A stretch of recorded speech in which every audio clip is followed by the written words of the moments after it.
Good morning students. Carboxylic acid के chapter में आज हम कर रहे हैं सिंथेसिस ऑफ कार्बोक्सिलिक एसिड्स यानी कार्बोक्सिलिक अम्ल का संश्लेषण। तो कुछ विधियों से हम इसका संश्लेषण कर रहे हैं।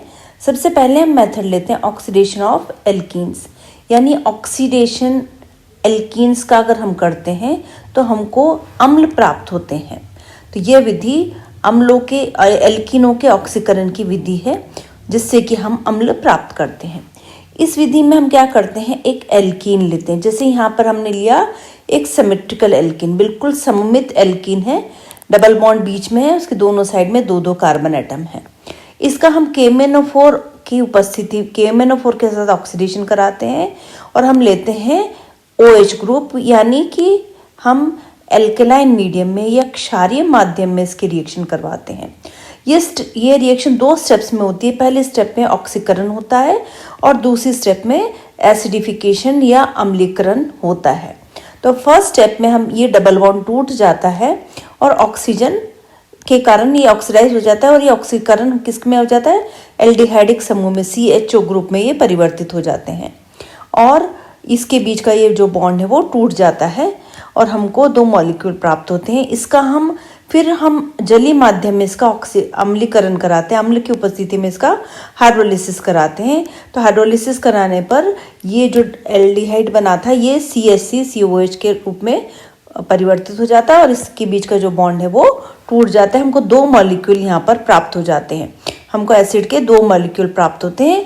एल्कीन का हमने एक मॉलिक्यूल लिया था और एसिड के हमको दो मॉलिक्यूल यहाँ पर प्राप्त हो जाते हैं। तो ये एक इम्पॉर्टेंट मेथड है जिसमें हम एल्कीन का ऑक्सीकरण कर सकते हैं। दूसरा मेथड हम लेते हैं प्राइमरी अल्कोहल और एल्डिहाइड के ऑक्सीकरण से। अगर हम प्राइमरी अल्कोहल लेते हैं या फिर एल्डिहाइड लेते हैं और उसका भी सेम ऐसे ही ऑक्सीकरण हम कराते हैं KMnO4 और OH के द्वारा और उसका हाइड्रोलिसिस कराते हैं तो हमको अम्ल प्राप्त होते हैं, कार्बोक्सिलिक अम्ल हमको प्राप्त होते हैं। तो देखिए, जैसे हमने एक ले लिया अल्कोहल, हमने लिया CHCCH2OH, इथेनॉल है ये। इसका हम KMnO4 के साथ ऑक्सीकरण कराते हैं। किसकी उपस्थिति में, हम OH ग्रुप की उपस्थिति में। OH ग्रुप क्या है, एल्केन है, मतलब एल्काइल है,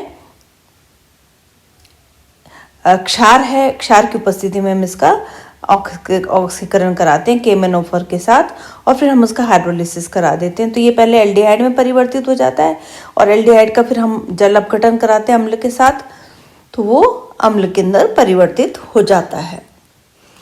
जैसे कि अगर हम लेते हैं एल्डिहाइड तो उसका एल्डिहाइड का हम ऑक्सीकरण कराते हैं।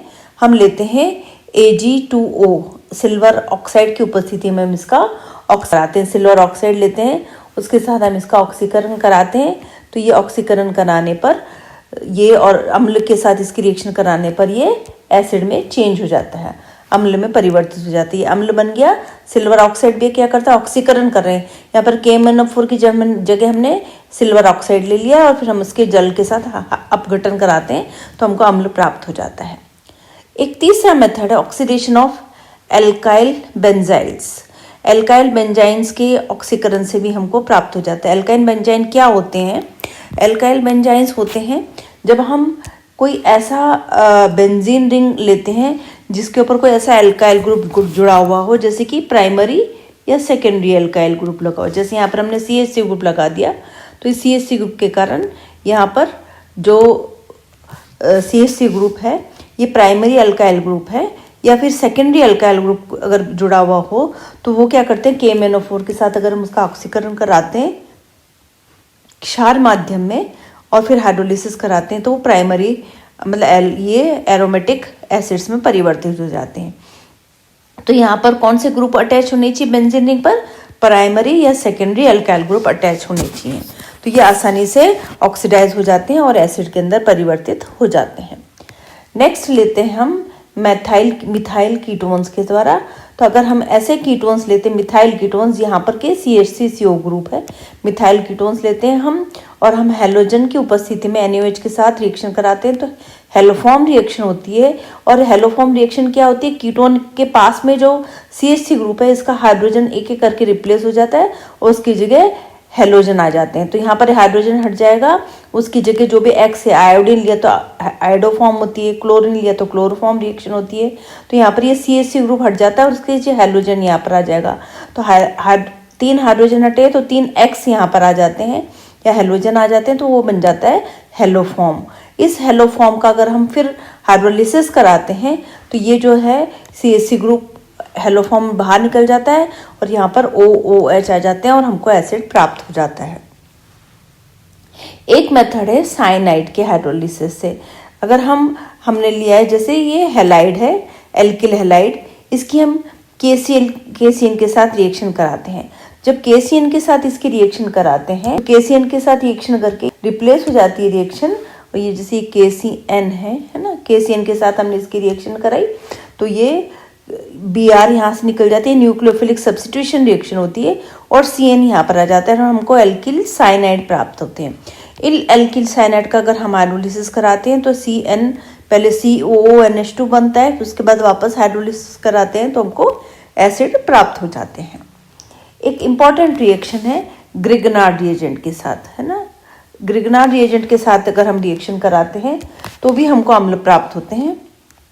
हमने एल्किल हैलाइड लिया, मैग्नीशियम के साथ इसके ड्राई ईथर की उपस्थिति में रिएक्शन कराते हैं तो हमको ग्रिगनार्ड रिएजेंट प्राप्त होते हैं। इन ग्रिगनार्ड रिएजेंट के अगर हम कार्बन डाइऑक्साइड के साथ रिएक्शन कराते हैं तो हमको इस तरह का कंपाउंड, इंटरमीडिएट कंपाउंड मिलता है। इसका फिर हम फर्दर हाइड्रोलिसिस करा लेते हैं तो हमको एसिड प्राप्त हो जाते हैं। तो ये भी एक इम्पॉर्टेंट रिएक्शन है, ग्रिगनार्ड रिएजेंट रिएक्शन, जिससे कि हम एसिड प्राप्त करते हैं। इसी तरह से साइनाइड वाली जो रिएक्शन है ये भी एक इम्पॉर्टेंट रिएक्शन है जिसमें कि हम एसिड्स प्राप्त कर लेते हैं। अब बात करते हैं नेक्स्ट रिएक्शन की।